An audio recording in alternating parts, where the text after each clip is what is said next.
저는 사실 지금 제법 많이 빡이 쳐 있습니다. 며칠 전 새벽 제가 좋아하는 팀 인테르가 세리아 클럽 유일하게 챔스에서 요단강을 건넜거든요. 며칠 후 요단강 건너가 만나리. 챔피언스 리그와 유로파 리그 조별 예선은 토너먼트가 시작하기 전에 특별편으로 한 번씩 싹 정리를 하도록 하겠습니다. 이번 주는 정신줄을 좀 부여잡고 세리아 2019-20 시즌 15라운드를 정리하겠습니다. 예, 소문난 잔치에 먹을 것 없다고 했던가요? 기대를 모았던 인테르와 로마의 매치는 0대0 무승부로 끝이 났습니다. 동병상련과도 같았던 두 팀의 라인업이었습니다. 아사모아의 부상으로 불안하기 그지없는 비라기 출전. 센시와 바렐라, 갈리아르디니까지 부상으로 나가리 되면서 베시노와 발레로가 자리를 잡은 인테르의 중원인데요. 저도 인테르 팬이지만 로마는 해도 너무하더군요. 제코의 부상으로 자니올로가 제로톱으로 나오질 않나. 최근 폼 좋던 클로이베르트마저 부상으로 빠지면서 미키타리안이 주전. 그리고 진짜 이 부분이 압권입니다. 파우로 페즈 골키퍼마저 근육 부상이 확인되면서 갑작스럽게 미란테가 주전으로 나왔습니다. 이번 경기는 로마의 수비 집중력이 최악으로 흐트러졌는데 인테르 입장에서는 도저히 이길 수가 없던 경기였습니다. 이 장면은 베레트의 최악의 패스 미스가 있었는데요. 인테르가 해결하지 못합니다. 다음 장면은 페로티의 다소 어이없는 위험지역에서의 볼 끌기 장면입니다. 이것도 인테르가 넣지 못하고요. 저는 이 장면이 감히 최고의 장면이라고 생각하는데 이번엔 미란테 골키퍼가 미친 실수를 합니다. 공을 그대로 루카쿠에게 건네주는데 이런 건 인테르 입장에서는 넣어줘야 하지 않았을까요?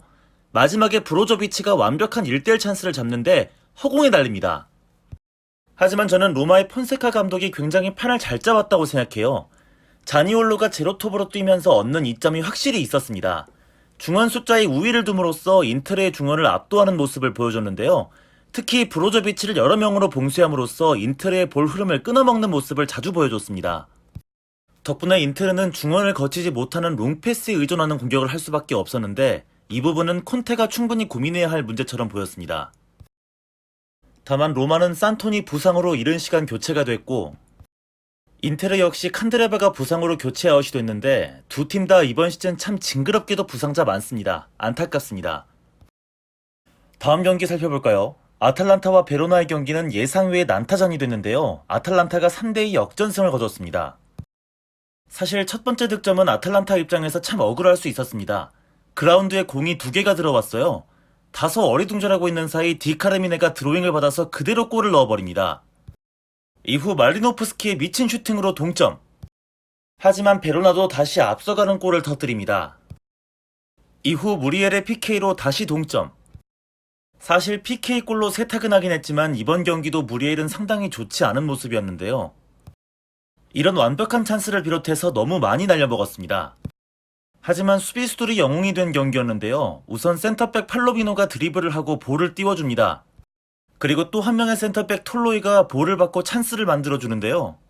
이렇게 만들어진 찬스를 또 하나의 센터백 짐시티가 받아먹고 결승골을 만들어냈습니다. 베로나 입장에서는 허탈에 미칠 지경이었을 겁니다. 쓰러져 버리는 실베스트리 골키퍼의 모습이 모든 걸 대변하는 듯 하지요. 어쩌겠습니까? 되는 놈만 되는 게 세상인걸. 되는 놈만 되는 게 세상이야. 족같이. 이 팀의 추락은 어디까지 이어질까요? 우승 후보로도 꼽혔던 나폴리 이야기입니다. 또 못 이겼습니다. 이번엔 하위권의 우디네세와 1대1로 비겼습니다. 조금은 심각해 보입니다. 최근 9경기 연속 승리가 없는 지경에 이르렀습니다. 챔피언스리그 경기도 있었지만 스파리나 제노아, 우디네세 같은 하위권 팀들도 못 잡은 건 문제가 있다고 할 수 있습니다. 실점 장면을 보면 나폴리의 수비 조직력부터 상당히 흔들린다는 느낌을 지울 수 없는데 스루 패스가 나오기 전 센터백 마놀라스와 쿨리발리가 기본적으로 맨마킹 분담을 제대로 하지 못하고 있음을 알 수 있습니다. 결국 이 미스 한 번으로 그대로 실점하게 됐고요. 결국 이 경기를 끝으로 안첼로티는 경질됐습니다. 저는 개인적으로 잘했다고 생각합니다. 안첼로티가 좋은 감독이라는 건 인정하지만 이 분위기에서 계속 시즌을 치르는 건 너무 리스크가 커 보이거든요. 분위기도 안 좋고 선수단 장악도 안 되고 있으니까요. 후임 감독으로는 가투소가 왔습니다. 계약 기간은 기본 6개월, 다음 시즌 챔스 진출 시 1년 연장 계약이라고 하는데 이 정도면 그냥 땜빵 감독이라고 생각하시면 될 것 같습니다. 그나저나 사제지간끼리 참 얄궂은 운명입니다. 한편 인테르가 무승부를 거둠으로써 다시 1위 자리로 올라갈 찬스를 잡은 유벤투스. 하지만 라치오에게 3대1 대역전패를 당합니다. 오히려 승점은 이제 2점 차. 유벤투스는 이번 시즌 리그 첫 패배입니다. 유벤투스로서는 다소 운이 없었던 경기라고 할 수 있겠습니다. 그중 하나가 바로 벤탄쿠르인데요. 왜냐하면 공격진과 호흡이 참 좋았거든요. 득점 장면을 보시면 벤탄쿠르가 디발라에게 볼을 주고 전진합니다. 디발라는 바로 날강두에게 건네주는데 날강두는 돌아 들어가는 벤탄쿠르를 확실하게 확인했습니다.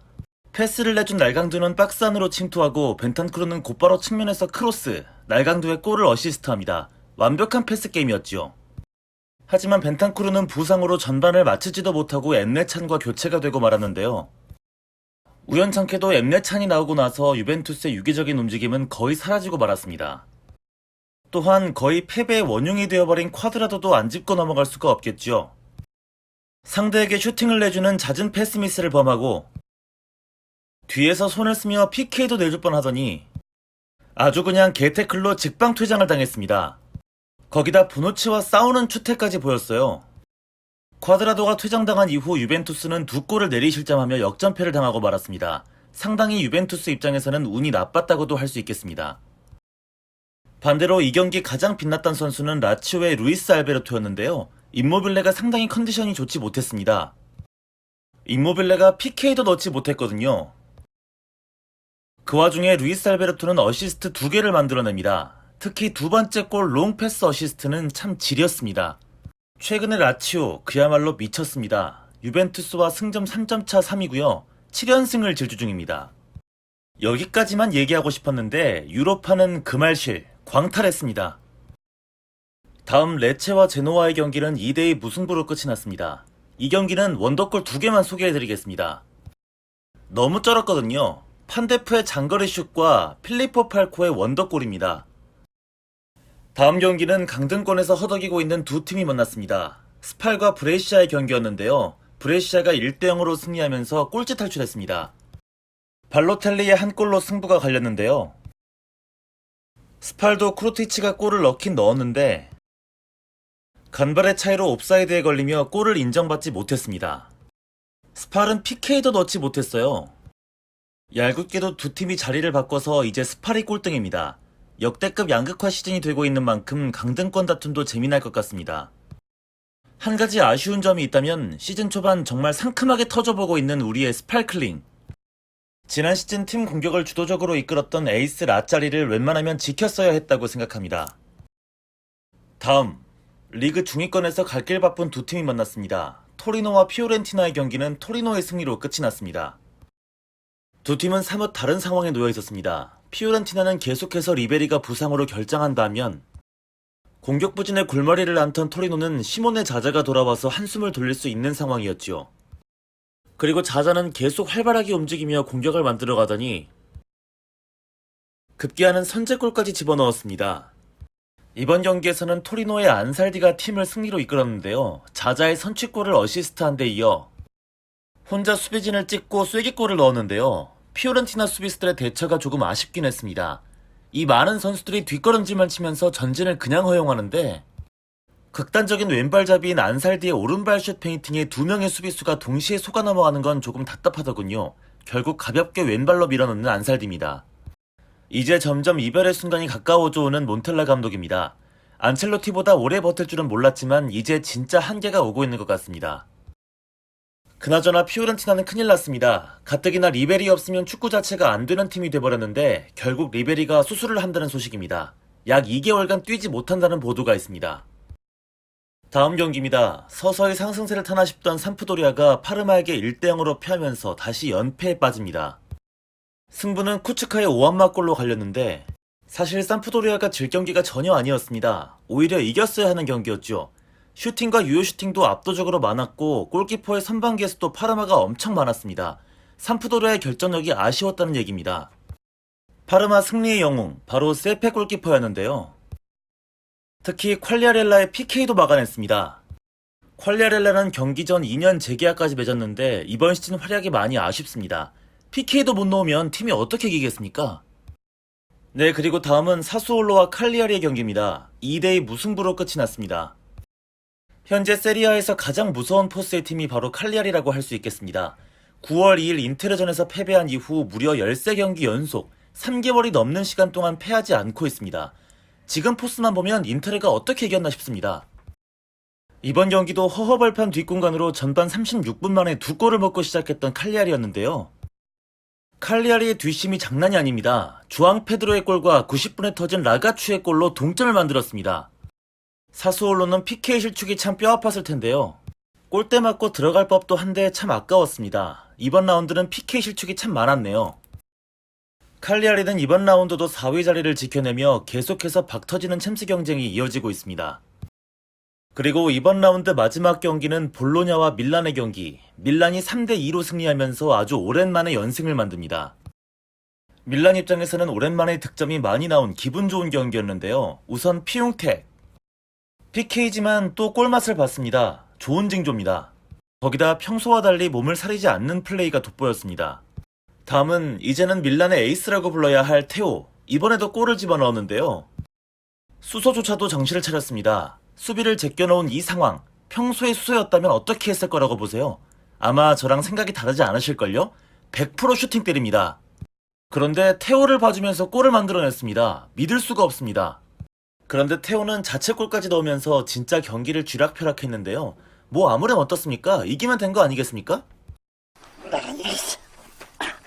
내가 있어. 그리고 또 보나벤투라도 얘기를 해야 되는데요. 부상 복귀 이후 그야말로 환상적인 폼을 보여주고 있습니다. 이번 경기에서 또 골을 집어넣었습니다. 저는 사실 이번 시즌 밀란이 역대급으로 망한 시즌이 될 거라고 생각했는데 어라? 그러고 보니 나폴리랑 1점 차밖에 나지가 않아요. 아직 시즌 많이 남았습니다. 밀란의 선전을 응원해보겠습니다. 가자! 그래, 가자! 네, 여기까지 2019-20 시즌 15라운드 리뷰 영상 마무리하겠습니다. 끝으로 인테르를 제외한 세 클럽의 챔스 16강 진출을 축하합니다.